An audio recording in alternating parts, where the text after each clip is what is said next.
Hello series লাভাররা, আরে কোথায় গেলেন সব আপনারা? স্পার্টাকাসের মোহে সবাই কি ঝিমিয়ে পড়লেন নাকি? আরে না না, সেটা তো হলে চলবে না ভাই, কারণ আরও অনেক অনেক সিরিজের এক্সপ্লেইন আপনাদের জন্য অপেক্ষা করে আছে এই চ্যানেলে। আচ্ছা যাই হোক, এই চ্যানেল থেকে আজ আর একটা জম্পেশ টিভি সিরিজের এক্সপ্লেইন রিলিজ পেতে যাচ্ছে। আজ যে সিরিজের গল্পটা আপনাদের শোনাবো সেটা কিন্তু সাধারণ কোনো গল্প নয়।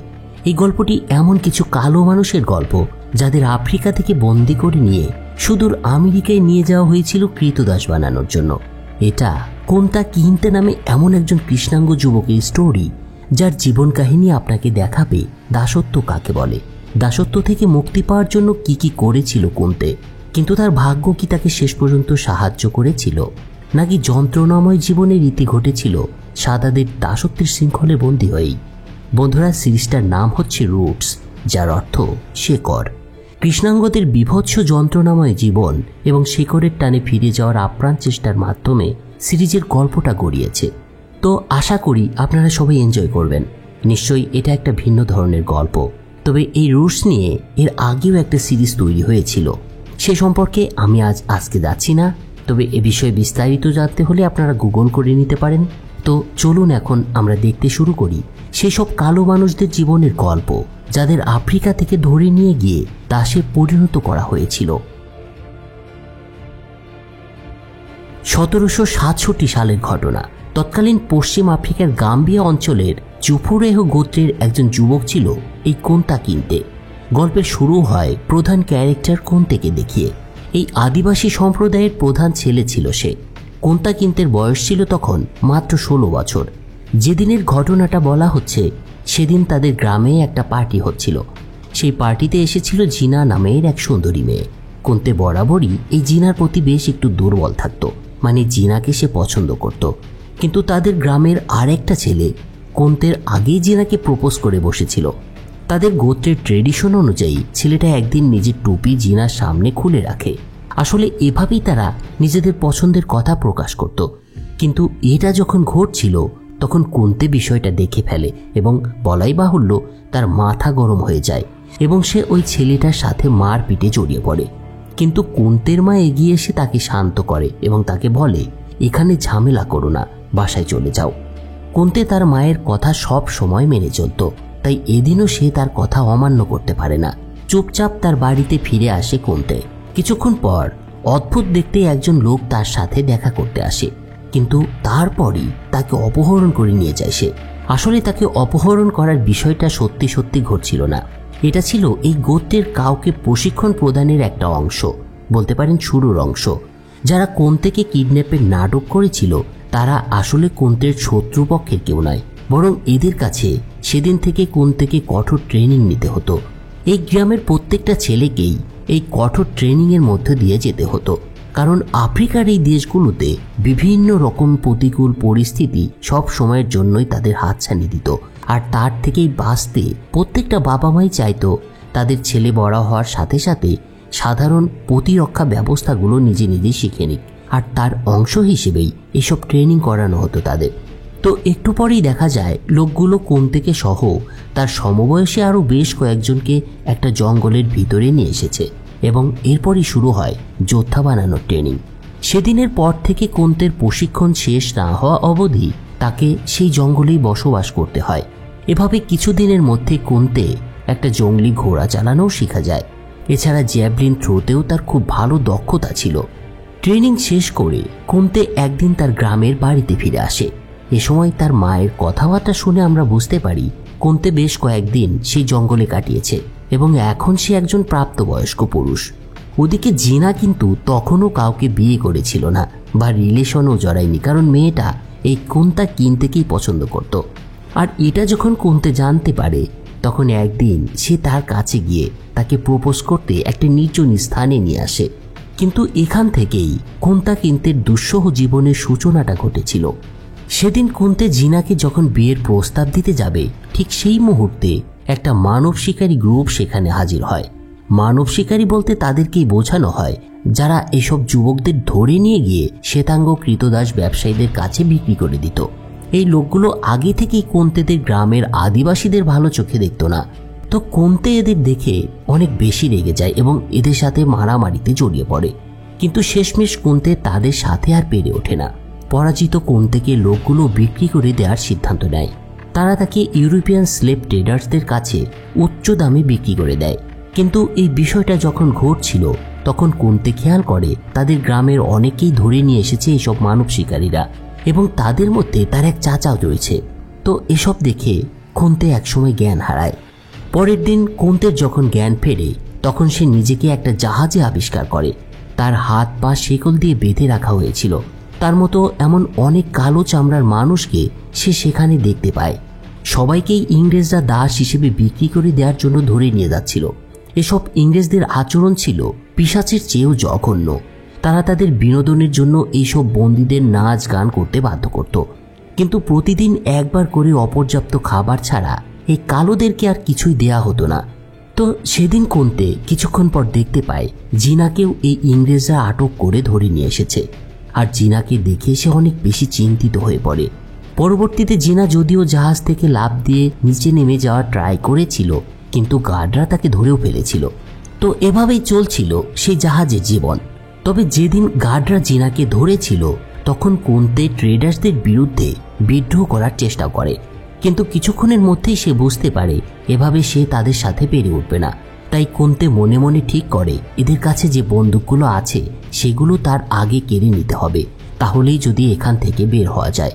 তার এই পরিকল্পনা মতো পরদিন বুদ্ধি করে কোন্তে তাদের একটা আঞ্চলিক গানের রিলিক্স চেঞ্জ করে অন্য বন্দীদের সাথে যোগাযোগ করার চেষ্টা করে।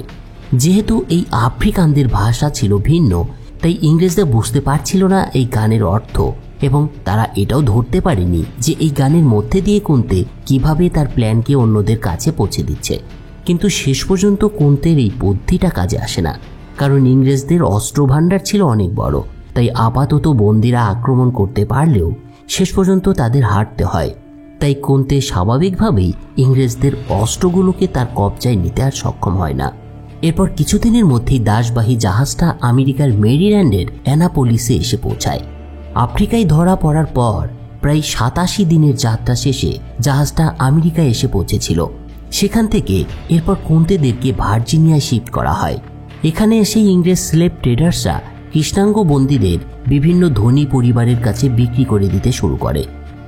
কোন্তেকে ওয়েলার ফার্ম নামক এক তামাক কারখানায় কাজ করানোর জন্য কিনে নেন এক শ্বেতাঙ্গ ধনী ব্যক্তি। ইনি ছিলেন ওয়েলার ফার্মের মালিক জন ওয়েলার এবং তার স্ত্রীর নাম ছিল এলিজাবেথ ওয়েলার। কোন্তেকে কেনার পর তাকে ওয়েলার ফার্মে নিয়ে আসা হয়। জনের এক ভাইও ছিল এবং তার নাম ছিল উইলিয়াম।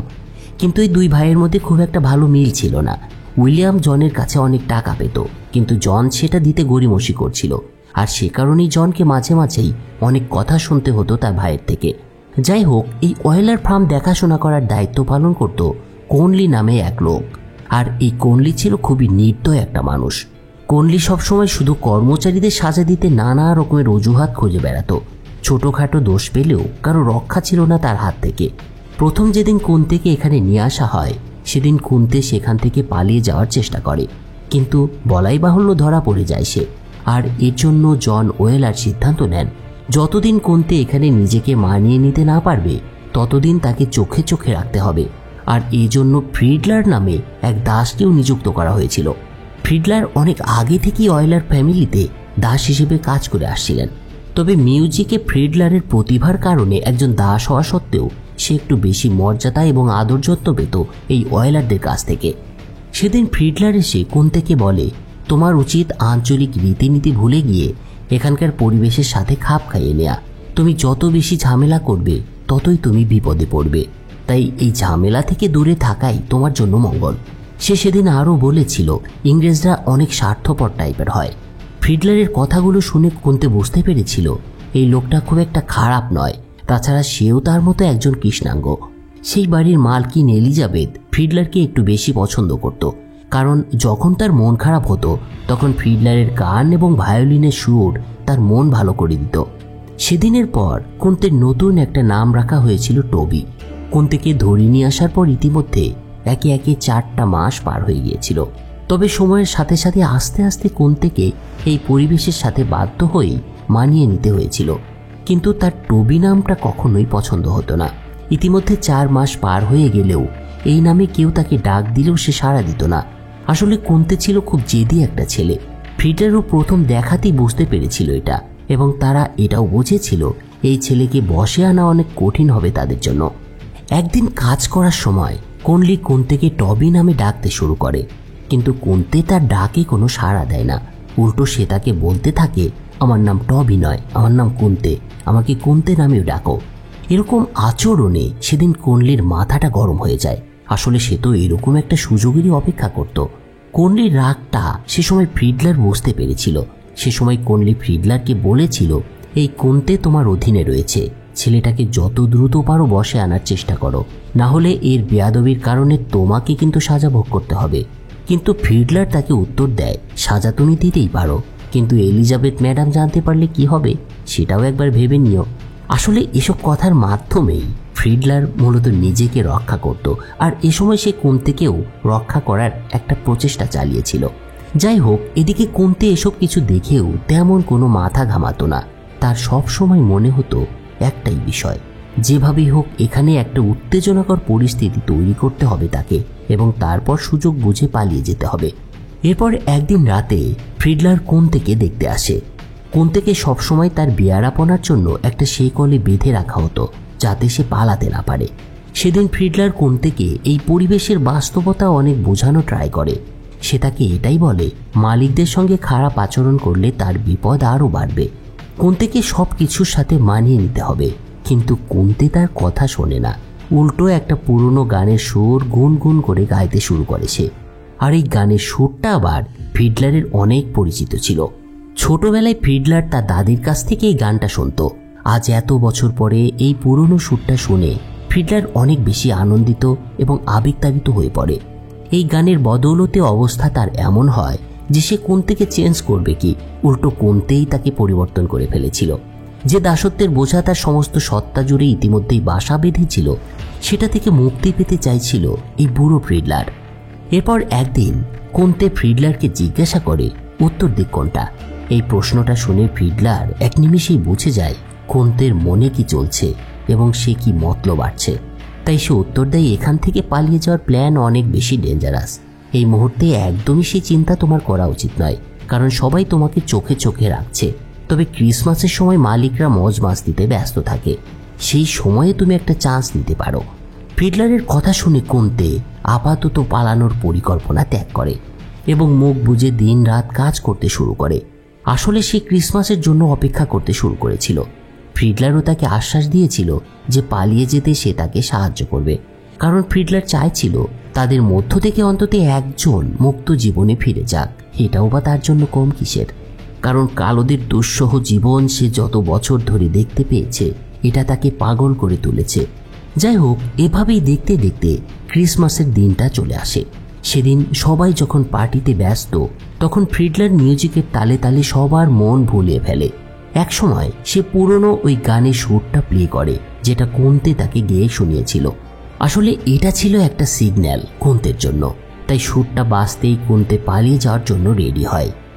কোন্তে চুপি চুপি তার ঘর থেকে বেরিয়ে আসে এক সময়, এবং তার পোষ মানানো একটা ঘোড়া নিয়ে সেখান থেকে দ্রুত পালিয়ে যায়। কিন্তু ধূর্ত কোনলি কোন্তের পালানোর কিছুক্ষণের মধ্যেই পুরো ব্যাপারটা বুঝতে পারে। সে বুঝতে পারে কোন্তে পালিয়েছে, তাই দেরি না করে সে কোন্তের খোঁজে বের হয়। সেই রাতে কোন্তে কোথাও বিশ্রাম না নিয়ে একটানা পথ চলেছিল।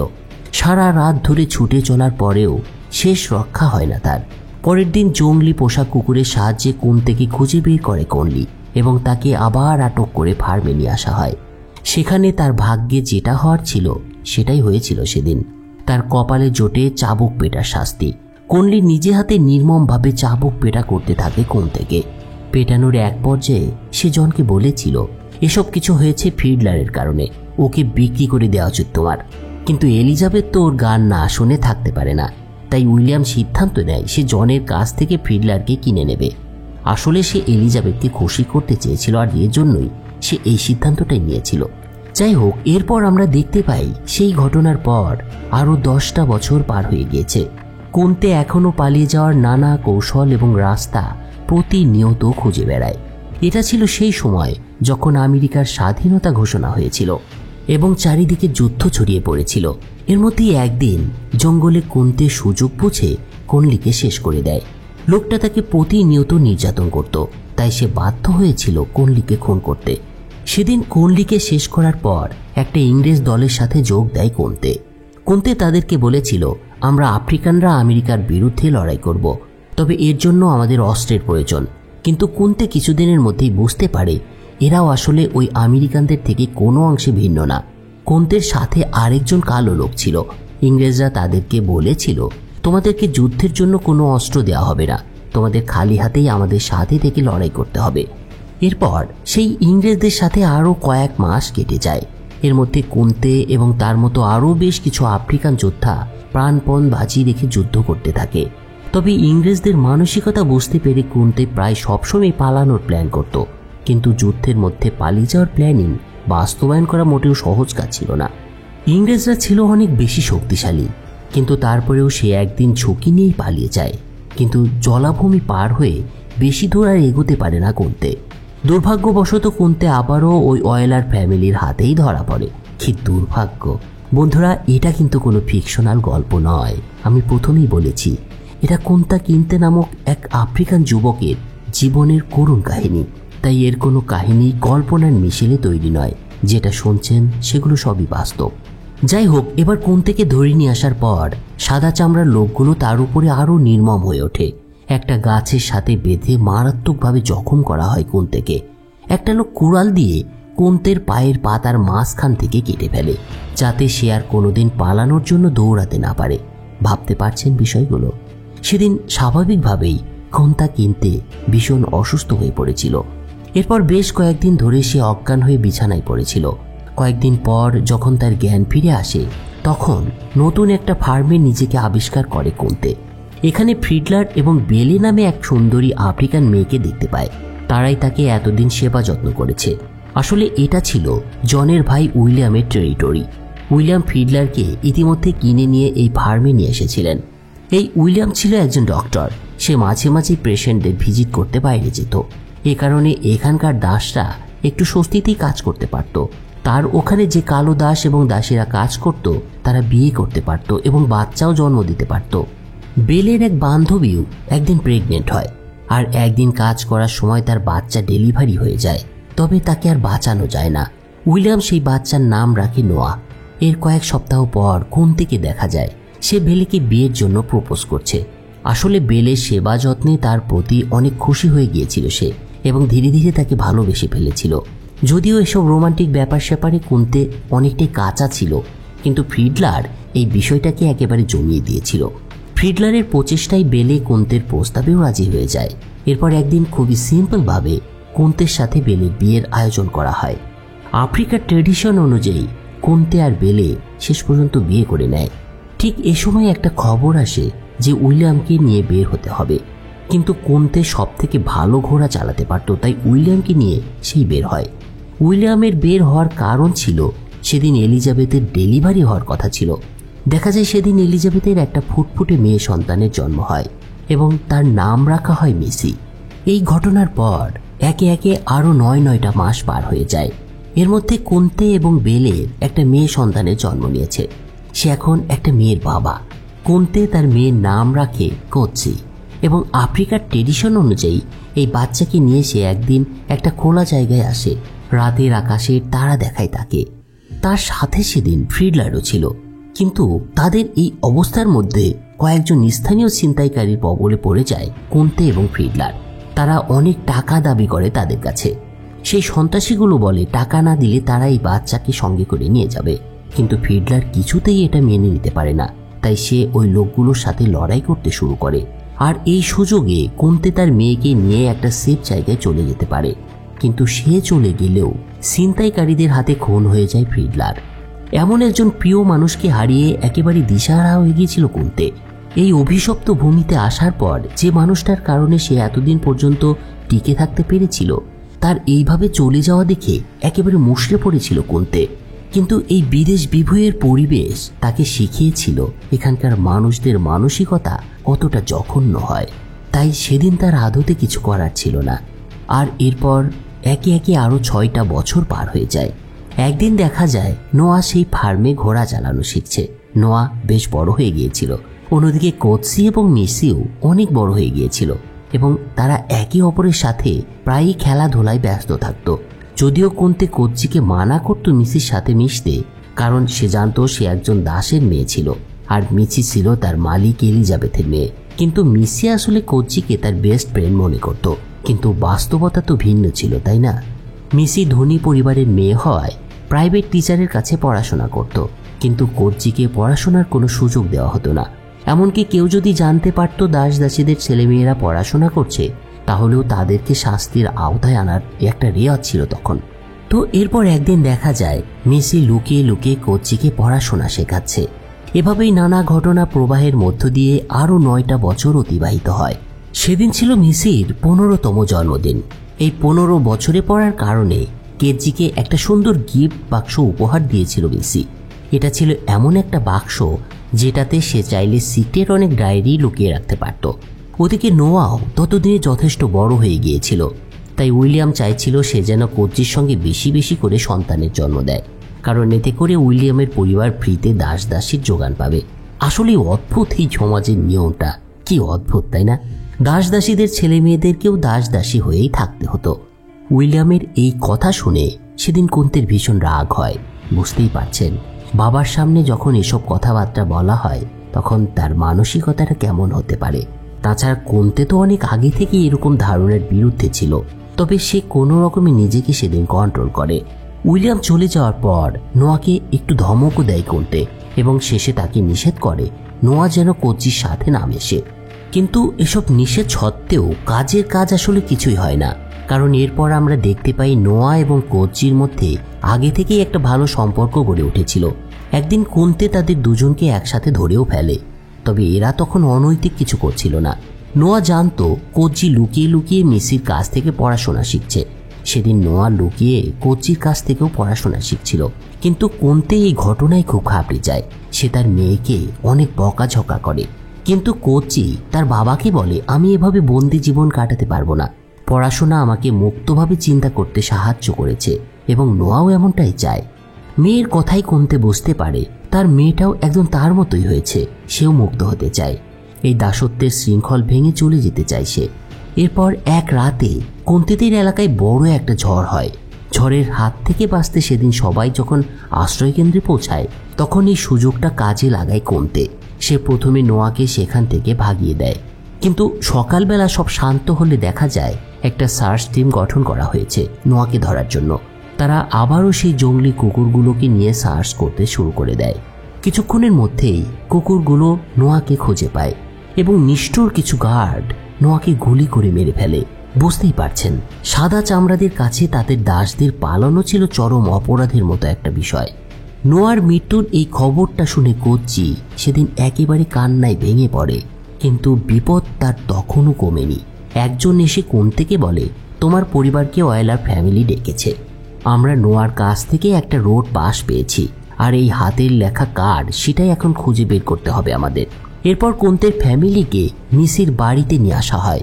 এ সময় বিপদ বুঝতে পেরে কোৎসি মিসির কাছে সাহায্য চায়, কিন্তু মিসির আসলে কিছুই করার ছিল না, বরং সে উল্টো কোৎসিকে বলে তুমি নিজে এই পাশে লিখে আমাকে বিপদে ফেলেছ, তুমি তো বিপদে পড়েছ, আমারও এখন কি না জানি হয়। তার এসব বলার কারণ ছিল সেই লেখাটা ছিল কোৎসির।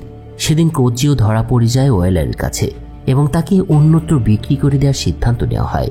এরপরে দেখা যায় কোৎসিকে বিক্রি করার জন্য নিয়ে যাওয়া হচ্ছে, আর হতাশ চোখে কুন্তে এবং বেলের তাকিয়ে তাকিয়ে শুধু এই দৃশ্য দেখা ছাড়া আর কোনো উপায় ছিল না। কোৎসিকে নর্থ ক্যারোলিনার টম লি নামে এক লোকের কাছে বিক্রি করে দেওয়া হয়েছিল। সেদিন রাত্রেই টম কোৎসির সাথে মিলিত হয়, আর এর ফলে প্রেগনেন্ট হয়ে যায় কোৎসি।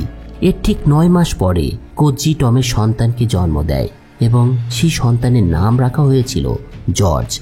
ঘটনা প্রবাহ এরপর এখান থেকে আরও 10 বছর সামনে চলে আসে। কোৎসির জীবন এখন কাজকর্মের মধ্যে দিয়েই ব্যস্ত হয়ে পড়েছে। একদিকে জর্জকে বড় করে তোলার দায়িত্ব, আবার মাঝে মাঝে টম এসে তাকে বিরক্ত করে। আসলে জর্জ জানতই না তার বাবাকে, কারণ জর্জ বড় হওয়ার পর থেকে তার বাবাকে ভালোভাবে দেখেইনি। তাছাড়া সে তার মায়ের কথা শুনতও না। ও আচ্ছা, এর ভিতরে একটা ব্যাপার আপনাদের বলে রাখছি। আমরা এতক্ষণ কোনটা কিনতে সংস্পর্শে খুব ভালোভাবেই কিছুটা সময় কাটাচ্ছিলাম এবং আমরা দেখতে পাচ্ছিলাম কোনটার জীবনের খুব করুণ কিছু ঘটনা।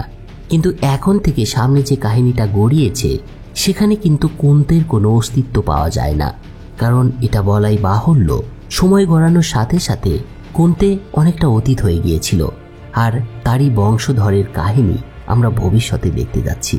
যাই হোক, যেখানটায় আমরা শেষ করেছিলাম, জর্জ তার মায়ের কথা শুনত না। ওরা যেখানে থাকতো সেখানে অনেক বেশি মোরগ লড়াইয়ের বাজি ধরা হতো। জর্জ সেই মোরগগুলোকে অনেক ভালোবাসত, পাশাপাশি সেখানে অনেক পাখিও ছিল। মিনগো নামের এক দাস এই মোরগ এবং পাখিগুলোকে ট্রেন করার কাজ করত, আর জর্জ দিনরাত শুধু মিনগোর পিছনে পিছনে ঘুরত। সে মিনগোকে বলতো, আমাকে আপনার স্টুডেন্ট হিসেবে নিয়ে নেন, আমি ওই পাখিদের সাথে সময় কাটাতে চাই। একদিন দেখা যায় টম একটা মোরগ লড়াই জেতায় বিপুল অর্থের মালিক হয়ে গিয়েছে এবং বিশাল একটা ফার্মও কিনে নিয়েছে সে। যদিও এর আগে সে অনেকবার এই খেলায় হেরেছিল, কিন্তু এইবার তার ভাগ্য ছিল সহায়। কিন্তু টম ধনী হয়ে গেলেও তার স্ত্রী প্যাট্রিকা কিভাবে বড়লোকদের সাথে মিশতে হয় সেটা বুঝতে পারত না, কারণ তারা আসলে বংশ পরম্পরায় গরিবই ছিল।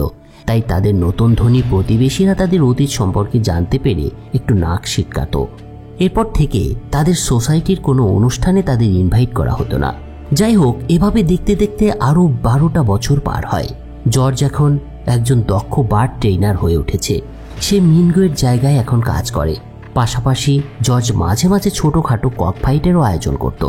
অনেক দূর থেকে তার এই প্রতিভা দেখার জন্য মানুষজন ছুটে আসতো। এই মানুষদের মধ্যে মাটিল্ডা নামের একটা মেয়েকে জর্জ অনেক বেশি পছন্দ করত। এই মেয়েকে সে প্রথমবার এখানেই দেখেছিল। একদিন কক ফাইটের সময় মার্সেলাস নামের এক কৃষ্ণাঙ্গ তার বিপক্ষে লড়াই করে। ফাইট শেষ হলে জর্জ লোকটাকে জিজ্ঞাসা করে, আপনার মালিক কে? কিন্তু মার্সেলাস বলে, আমি আমার স্বাধীনতা কিনে নিয়েছি, আমার মালিক আমি এখন নিজেই, আমি এখন মুক্ত, তুমি চাইলেও তোমার স্বাধীনতা কিনে নিতে পারো। মার্সেলাসের মুখে স্বাধীনতা কেনার কথা শুনে জর্জ অবাক হয়ে যায়, কারণ এরকম স্বাধীনতার কথা জর্জ আগে কখনো শোনেইনি। সে জানতই না টাকা দিয়েও দাসত্বের জীবন থেকে মুক্ত হওয়া যায়। তাই সে খুশি হয়েই ভাবতে শুরু করে, আমিও মুক্ত হব এবং আমার মাকেও মুক্ত করব। অন্যদিকে টাকা পয়সার মালিক হওয়ার পর একদিন টম এক ব্যবসায়ীর সঙ্গে দেখা করে। এই লোকটার নাম ছিল মিস্টার জুয়েট। এই জুয়েট তার কাছে জর্জকে কিনতে চাইছিল, কিন্তু সব শুনে টম তাকে নিষেধ করে দেয়। কিন্তু তা সত্ত্বেও সে টমকে একটা অনুষ্ঠানে ইনভাইট করে। পরের দিন টম যখন সেই অনুষ্ঠানে উপস্থিত হয়, তখন মিস্টার জুয়েট টমের অতীত নিয়ে কথা বলতে শুরু করে দেয়। সবার সামনে সে টমকে অপমান করতে থাকে। এবার টমও তার কথায় রেগে যায় এবং তার সাথে তর্ক জুড়ে দেয়। দুজনের মধ্যে কথা কাটাকাটির এক পর্যায়ে সেটা ঝগড়ায় রূপ নেয় এবং এক পর্যায়ে দেখা যায় টম মিস্টার জুয়েটকে আহত করে ফেলেছে এবং সেদিনের মারামারিতে সে নিজেও অনেক আহত হয়ে পড়েছিল। সেই ঘটনার পর টমের সেরে উঠতে অনেক সময় লেগে যায়। এর মধ্যে একদিন সে জর্জকে সত্য কথাটা জানিয়ে দেয়। সে জর্জকে বলে, তুমি আমার নিজের ছেলে। কিন্তু টমের এই কথা শুনে রেগে যায় জর্জ। তবে সে এটাও বুঝতে পারে কেন তার মা কোচি এই লোকটাকে এতটা ঘৃণা করত। কিন্তু জর্জের মনে তখন একটাই চিন্তা ছিল, সেটা হলো মুক্ত স্বাধীন হওয়ার চিন্তা। একসময় সে টমকে বলে, আমি আমার স্বাধীনতা কিনতে চাই। এরপর একদিন জর্জ এবং মার্টিল্ডার বিয়ে হয়ে যায় এবং সময়গুলো অতিবাহিত হতে থাকে। কিন্তু মার্টিল্ডা প্রতি বছর প্রেগনেন্ট হচ্ছিল এবং একের পর এক সন্তান জন্ম দিতে শুরু করেছিল। এভাবে একে একে তাদের 7টা সন্তানের জন্ম হয়। জর্জ তার পরিবার নিয়ে সুখেই ছিল, কিন্তু তার মধ্যেও স্বাধীন হওয়ার চিন্তা তার মনে সব সময় ঘুরপাক খেত। সে সবাইকে এটাই আশ্বাস দিত এই বলে যে সে এখানকার বন্দি জীবন থেকে সকলকে একদিন স্বাধীন করবে। কিন্তু সেই সাথে সে এটাও ভাবত, সবার স্বাধীনতা কিনতে হলে তাকে প্রচুর টাকা জোগাড় করতে হবে। যেহেতু জর্জের প্রধান পেশা ছিল কক ফাইট, তাই সেখান থেকেই তাকে সেভিংসের চিন্তা করতে হতো। একদিন জর্জ টমকে নিয়ে সাউথ ক্যারোলাইনার একটা বড় অনুষ্ঠানে যোগ দেয়। সেদিন সাথে করে জর্জ তার ফেভারিট এবং সেরা মোরগটা নিয়ে এসেছিল লড়াইয়ের জন্য। এই সাউথ ক্যারোলিনার অনেক নামি দামি ব্যবসায়ীরা আসতো কক ফাইটে অংশ নিতে। সেদিন জর্জ দেখতে পায় টম ইংল্যান্ডের এক লোকের সাথে $10,000 বাজি ধরেছে। এত পরিমাণ অর্থ বাজি ধরা দেখে জর্জ ভীষণ অবাক হয়ে যায়। সে টমের কাছে জিজ্ঞাসা করে, এত টাকা সে কোথায় পাবে? টম তাকে উত্তর দেয়, তাদের ফার্মের মূল্য $10,000 কম হবে না। আসলে সেদিন এই কথার মাধ্যমে টম জর্জকে বোঝাতে চেয়েছিল সে তার পুরো ফার্ম এবং জর্জের বাড়ি ঘর সব কিছুর উপরে বাজি ধরে বসেছে। টমের কথা শুনে জর্জ এবার বেঁকে বসে। সে কিছুতেই তার মোরগগুলোকে ফাইট করাবে না বলে জানিয়ে দেয়। কিন্তু টম জানতো জর্জকে কিভাবে রাজি করাতে হয়। সে তাকে বলে, তুমি যদি এই বাজি জিততে পারো তাহলে আমি তোমাকে ফ্রি করে দেব, তুমি দাসত্ব থেকে মুক্ত হয়ে যাবে। এই দাসত্ব থেকে মুক্তির কথা শুনেই জর্জ তার কথায় রাজি হয় এবং লিখিতভাবে সে একটা অ্যাগ্রিমেন্টও করে। এরপরই শুরু হয় মোরগ লড়াই। জর্জের ফেভারিট মোরগ জাদু দেখিয়ে সেই ম্যাচটা জিতে নেয়। টম এই বাজি জিতে মহা খুশি। এদিকে জর্জও প্রায় কান্না করে ফেলেছিল, এমন একটা অবস্থা হয় তার, কারণ চুক্তি অনুযায়ী সে এখন অবশেষে মুক্ত হতে পেরেছে। কিন্তু দেখা যায় লোভী টম ওই একই লোকের সাথে আবার $20,000 একটা রিম্যাচ খেলার জন্য বাজি ধরেছে। তাই স্বাভাবিকভাবে জর্জের মোরগকে আবারও লড়াইয়ে নামতে হয়। কিন্তু এতক্ষণের লড়াইয়ে জর্জের মোরগটা অনেকটা ক্লান্ত হয়ে পড়েছিল, ফলে এই ম্যাচটা তারা হেরে যায়। ম্যাচ হারায় টম পড়ে যায় মহা মুশকিলে। কিন্তু সেই সময় সে জর্জকে এবার 2টা সত্য রিভিল করে। সে বলে আসলে তার ফার্মের মূল্য $10,000 নয়, বরং তার থেকে কিছুটা কমই হবে, কারণ টমের অনেক ধার দেনা ছিল অনেক আগে থেকেই। আর দ্বিতীয়ত ওই ধার না মেটালে সে জর্জকে ফ্রি করতে পারবে না, এমনটাই একটা ব্যাপার ছিল। তো এইসব কথা শুনে এবার জর্জের মাথায় রক্ত উঠে যায়। সে টমকে মারার জন্য এগিয়ে যায় এবার, কিন্তু টম তাকে নিরস্ত করে এবং সেই ইংল্যান্ডের ব্যবসায়ীর কাছে বিক্রি করে দেয় জর্জকে। বেচারা জর্জ নিজের মা এবং প্রিয়তমা স্ত্রী মার্টিল্ডাকে শেষবারের মতো বিদায়ও জানাতে পারে না। সত্যি কি অদ্ভুত এই কৃষ্ণাঙ্গদের জীবন ছিল তখন। তবে তখন ইংল্যান্ডে একটা নতুন আইন জারি হয়েছিল, যে আইনে বলা ছিল কোনো মানুষকে আর দাস হিসেবে ব্যবহার করা যাবে না। ফলে সেই ব্যবসায়ী তাকে বলে, তুমি কাজ করে নিজের স্বাধীনতা অর্জন করতে পারো। তার কথায় রাজি হয় জর্জ। এরপর থেকে জর্জ অনেক পরিশ্রম করতে শুরু করে এবং টাকা জমাতে থাকে, আর অবশেষে তার নিজের স্বাধীনতা সে কিনে নেয়। কিন্তু এই অধরা স্বাধীনতা কিনতে জর্জের জীবন থেকে মূল্যবান 20টা বছর পার হয়ে গিয়েছিল। এই 20 বছরে তার মা কোচির মৃত্যু হয়েছিল, আর টমের অবস্থাও ভালো ছিল না। সে বাকি সব দাসদেরকে বিভিন্ন জায়গায় বিক্রি করে দিয়েছিল। জর্জের পরিবার বেন নামের একজনের বাড়িতে দাস হিসেবে নিয়োজিত হয়ে পড়েছিল। একদিন বেনের বড় ছেলে ফ্রেড জর্জকে দেখে তার দিকে বন্দুক তাক করে, কিন্তু জর্জ তখন আর কোনো গোলাম ছিল না, তাই ফ্রেড তাকে আর কিছু বলতে পারে না। ওদিকে মার্টিল্ডা 20 বছর পরেও তার স্বামীকে দেখে চিনে ফেলে আর তাকে দেখে কান্না করতে থাকে। যদিও ফ্রেড মার্টিল্ডাকে বলে, তুমি সব কাজ শেষ করে তবেই জর্জের সাথে দেখা করতে পারবে। মার্টিল্ডা সেদিন সারাদিন কাজ করার পর সন্ধ্যায় জর্জের সাথে সাক্ষাৎ করে।